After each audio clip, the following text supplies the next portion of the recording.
Hola, ¿qué tal? Buenos días, buenas tardes, buenas noches, dependiendo del horario en que estés revisando esta clase.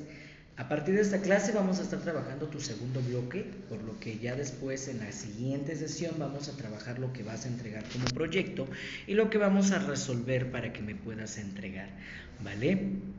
En esta sesión vamos a seguir viendo de partes históricas educativas en la parte cristiana, como lo acabamos de ver con San Agustín de Hipona y con San Jerónimo, ¿vale? Por este punto ahora vamos a ver a Lutero y vamos a ver algunos otros autores.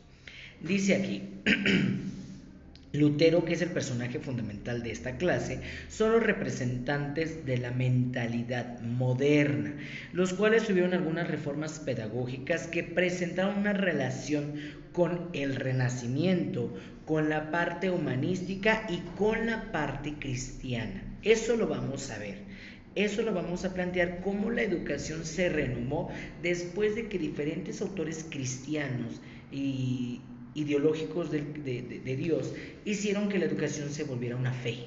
Y ellos en el Renacimiento van a identificarlo, ¿vale? Como primer autor tenemos a Martín Lutero, y él tiene diferentes situaciones, tiene 7 conceptos referentes a la educación. El primer concepto es que va a negar la situación de la tradición cristiana y se opone al mismo evangelio.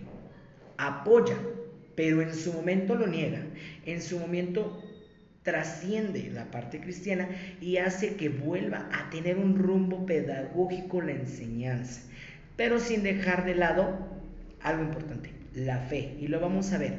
¿Por qué? Porque al final dice, consideraba el magisterio directo de Cristo y los apóstoles como el único válido, y la fe en la verdad del mensaje cristiano como base exclusiva de la salvación. Deja a un lado las palabras del Antiguo Testamento, deja a un lado la iglesia, deja a un lado los sacerdotes y solamente se enfoca que la educación la va a tener el personaje histórico del cristianismo.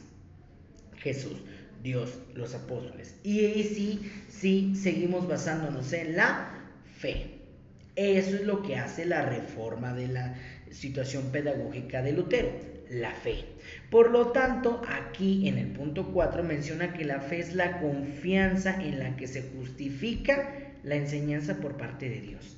Y en esta parte, teniendo confianza, teniendo reciprocidad, tienes una salvación y esa salvación te da un conocimiento. En esta parte, para Lutero, el tener fe te da conocimiento. Ya lo habíamos visto algo parecido con San Agustín y Santo Tomás.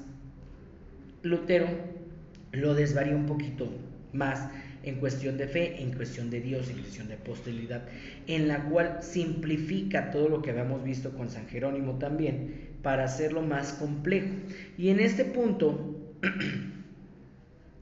aquí lo menciona en el punto 5, que la razón es la más encarecida. ¿Te acuerdas que la razón la mencionaba San Agustín y Santo Tomás? Aquí no existe razón para Lutero. La razón se da directamente por la fe, se da por la creencia, se da por la situación histórica de la salvación. Tú teniendo fe y salvación tienes razón, y esa razón, según Lutero, te va a dar el conocimiento exacto para llegar a todo lo que quieras enseñar, a todo lo que quieras aprender, ¿vale? Y dice aquí, la fe significa renunciar a toda iniciativa de salvación y abandonarse a Dios.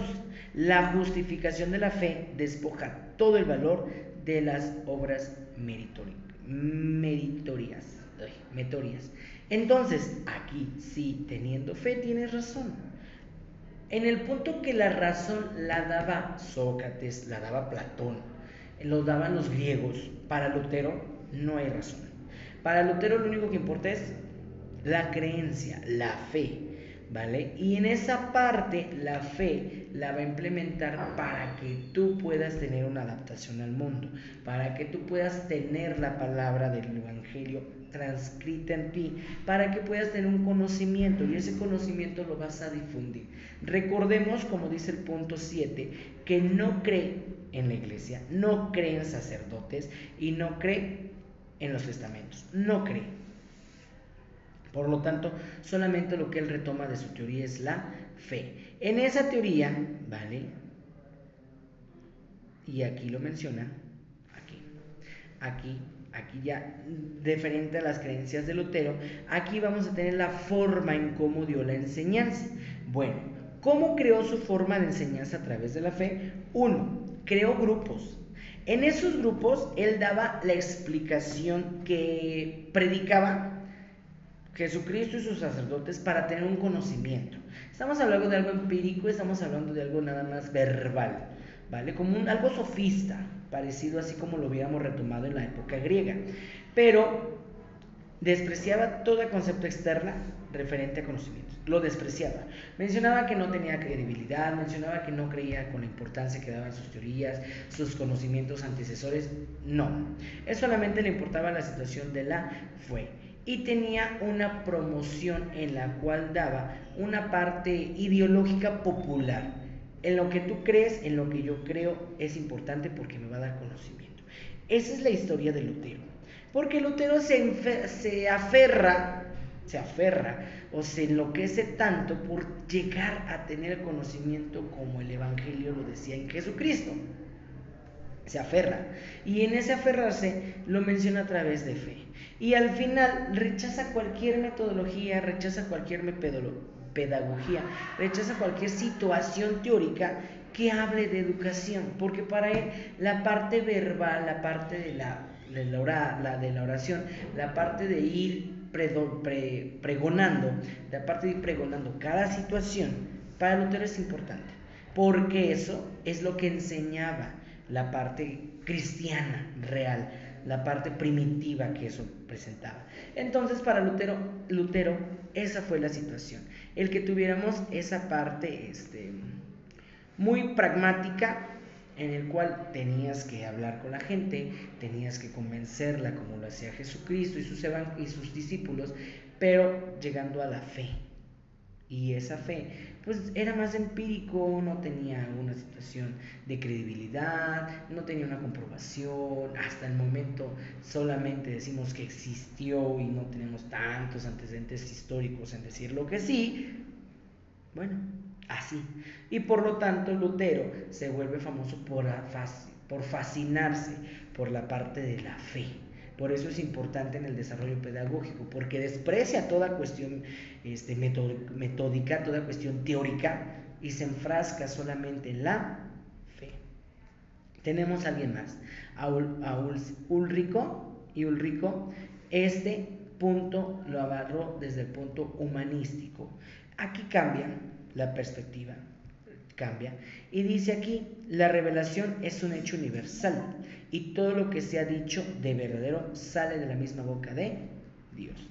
Vuelve a ser cristiano, vuelve a enfocarse en la fe, pero hace que el hombre sea más social, hace que el hombre sea más explorativo con las cosas.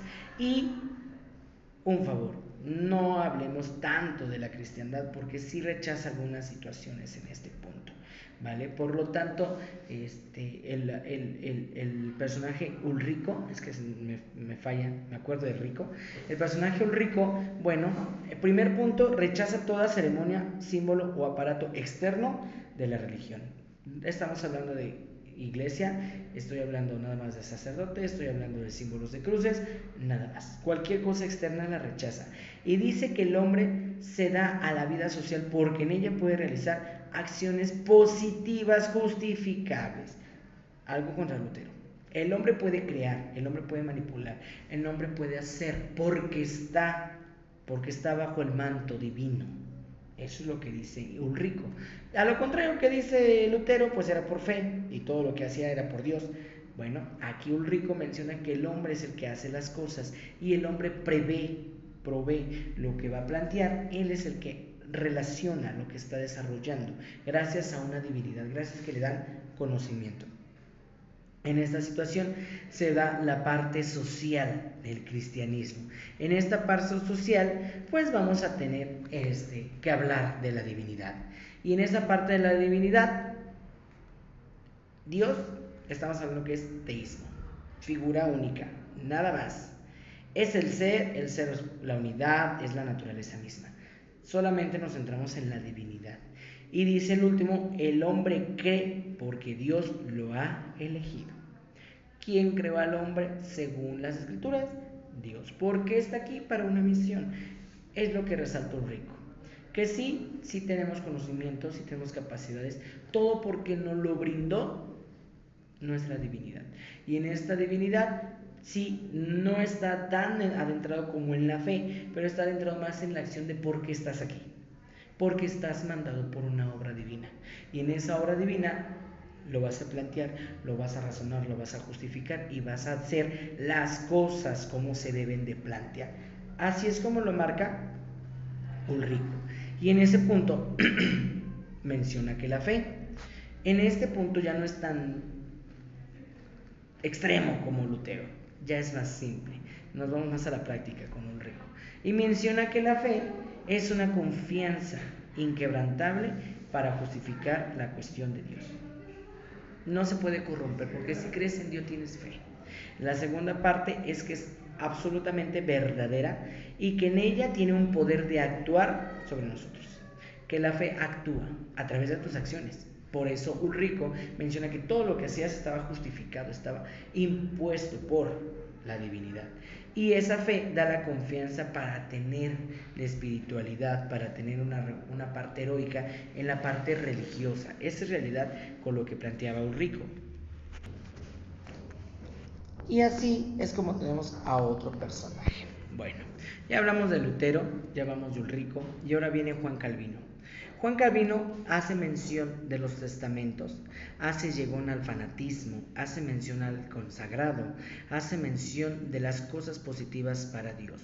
Ejerce su teocrática para resaltar actividades religiosas y hacer una parte de ciudadanía positiva frente a Dios.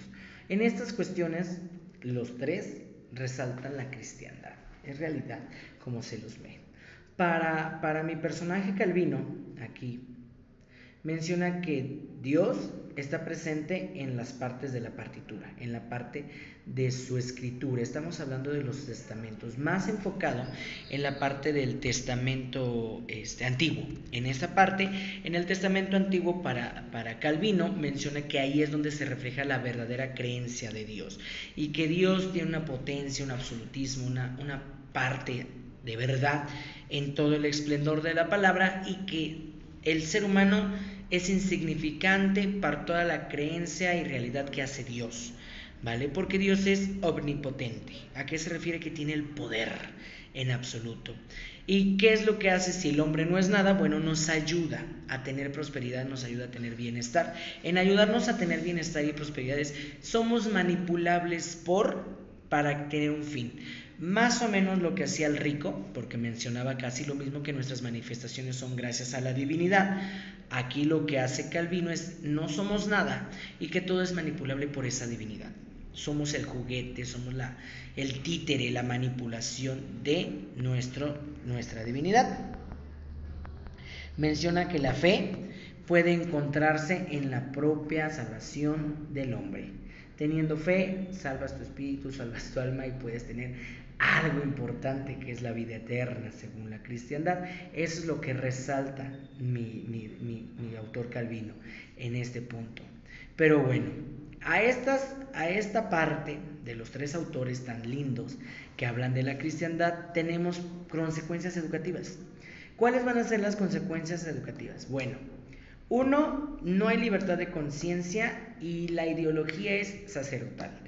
¿Por qué? Porque la persona que está representando a la iglesia, la persona que está representando la ideología, es quien tiene la razón nada más. Y la razón es la fe. Y por ejemplo, para Lutero no hay razón. Entonces, para la creencia, para el conocimiento es la fe. Y todos los creyentes debíamos de tener nuestro libro sagrado, que era la Biblia. Es realidad. Nuestro libro máximo para el cristianismo era la Biblia, y ahí encontrabas la razón, ahí encontrabas los conocimientos, ahí encontrabas todo. Y menciona que entonces estaban destinadas a las escuelas por clases. Se daba el cristianismo en lo básico, en lo medio y en lo alto. En lo alto, bueno, para ser sacerdotes, políticos y demás. En lo medio, para tener una clase apoderada. Y en lo bajo, bueno, teniendo los siervos o teniendo los creyentes. En esa cuestión no cambian las clases sociales, pero la parte del control es autoritaria. es autoritaria y laica, porque todo se maneja bajo creencia, todo se maneja bajo religión. Los tres autores que mencioné, Calvino, Alrico y Lutero, todo es por creencia, todo es porque Dios lo manipula. Imagínate vivir en esa época y no poder cuestionar nada. En esa parte no puedes justificar porque todo está dado por una divinidad. Y esa parte creyente es lo que te hace ser una buena persona. Y esa parte creyente es lo que te está dando el conocimiento y te está dando las habilidades para. A eso se refería. Y en esas partes de credibilidad, bueno, pues recordemos que lo laico pues también tiene una parte de fanatismo, tiene una parte de nada crítico y nada científico. Esas son las partes negativas que me da esta situación. También todo el poder estaba manipulado por sectas, por grupos religiosos en el cuales daban diferentes clases en estas partes de enseñanza. Y dice la sustitución del universalismo católico por una iglesia nacional. El cristianismo no se tiene que fragmentar y todo tiene que estar estipulado en una sola variable. Esa sola variable va a ser la ideología de Dios, es realidad.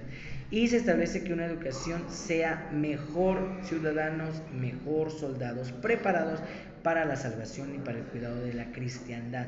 ¿Te acuerdas de entre el estudio de las cruzadas en la parte de la historia? Aquí se refleja. En la cruzada era defender la ideología religiosa, a pesar de todo lo que existió y a pesar de todas las partes que hubo de matanzas y demás, pues bueno, esa era la parte de la parte religiosa, que tener una sola ideología. Ahora vamos a tener la contraparte de la parte cristiana. Como toda escuela tuvo quiebres, como toda situación, esos quiebres que van a plantear que sí existe la fe, sí existe la razón, sí existe la creencia de la divinidad. Sin embargo, pues debemos de ver que hay más allá de las cosas. Hay que formular más práctica cristiana, hay que formular más experiencias católicas y por lo tanto aquí vamos a plantear unas reformas y unas contrarreformas que me ayudan a quebrar algunas partes del cristianismo y a dividirlo. Bueno, tenemos a las escuelas protestantes y esta fue formada por Juan Sturm, quien quería una escuela más amplia y más numerosa. Recordemos que con Lutero y con Calvino y con Alrico era por clases. Aquí lo que queremos es que la escuela sea un poquito más gradual, con más número de alumnos. Y la segunda escuela es Wolbert, en la cual fue fundada por Valentin Freiland, denominada Observa, y en esta escuela tenía que organizar una república y que los alumnos eran de diferentes clases sociales y se basaba en los principios de Lutero como inspiración. Tuvimos ya dos quiebres entonces, la parte de Wolbert y la parte de los protestantes. En estas cuestiones agarraban raíces de Lutero, agarraban raíces de Calvino, pero darle la importancia a toda la comunidad, porque en los otros dos sí era más clasificado cómo lo iba a ver, y en esta parte, en esas escuelas, íbamos a implementar un poquito más la situación e íbamos a desarrollar los aspectos. Y con ello se viene la contrarreforma. Y en la contrarreforma su principal punto era despertar energías religiosas con la parte de Lutero y con la parte de Calvino, en enseñar más de lo que ya estaban enseñando y hacer un cambio radical a la forma cristiana de la fe y la creencia que se estaba erradicando, ¿vale? ¿Por qué? Porque se crea una subdivisión y esa subdivisión son los jesuitas. Y los jesuitas añaden algo que es, aparte de la fe, es la obediencia. Esa obediencia es lo que va a hacer que realmente tengas una divinidad con Dios.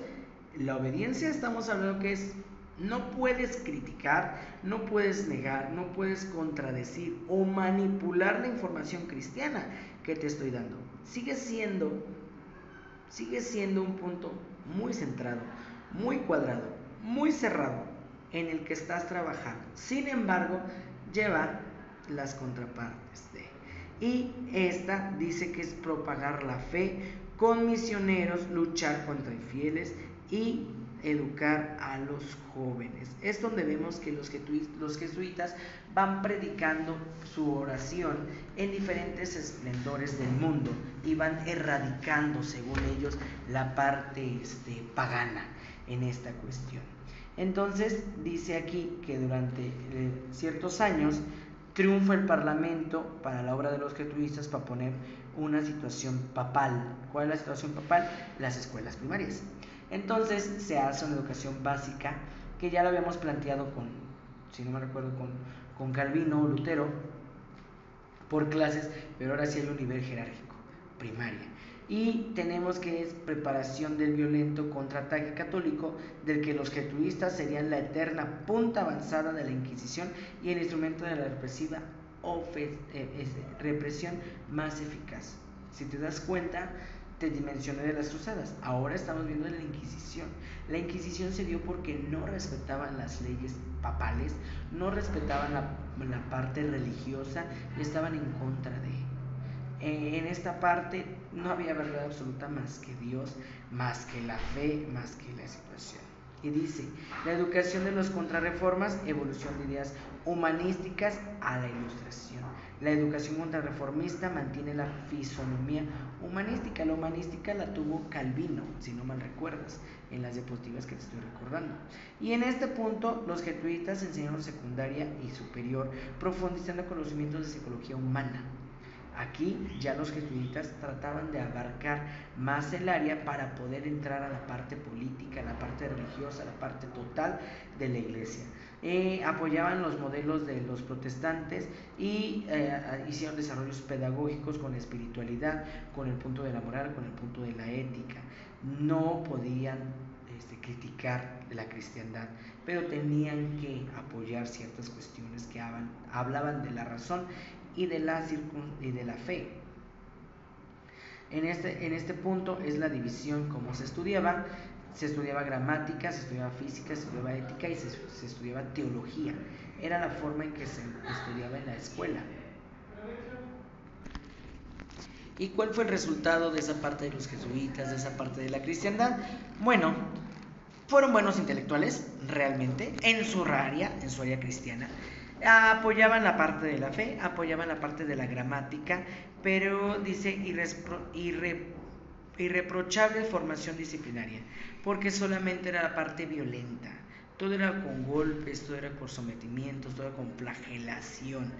Y la parte religiosa se cuidaba más la parte interna que la parte profunda. En esta parte era más la parte de lo que yo creo, de la fe, con lo que quieres representar. Vamos a identificar una película que te voy a dejar de tarea. En el nombre de la rosa, te la voy a subir en YouTube y me va a hacer una síntesis. Cómo la ideología que te estoy planteando es impresionante. Cómo no puedes reprochar, no puedes cuestionar, cómo te flagelas. Te la voy a mandar, es tu tarea para este tema. En el nombre de la rosa, importantísimo, y tienes que ponerle muchísima atención para verla, porque es aquí donde vemos cómo el cristianismo hace la obediencia. ¿Qué otras ideologías también entraron? La ursuliana, los obletos y los barbánicos. Bueno, cada una tiene una fundación y va prolongándose por etapas que al final, bueno, llegamos al punto, a educar con la cristiandad, a educar con diferentes aspectos gramaticales, con aspectos psicológicos, para adentrarnos en la profundidad del ser humano. Ay, ya no. No, ya no. Hasta aquí. Hijo, no quité las diapositivas. Entonces, esto lo que nos ayuda es eliminar esas cuestiones. No, ok. Vale, y con ello dejo la tarea de la clase, dudas, cuestiones y demás, estamos a tus órdenes. Voy a dejar el proyecto la próxima semana para que vayamos trabajando, ¿vale? Nos vemos y hasta la próxima.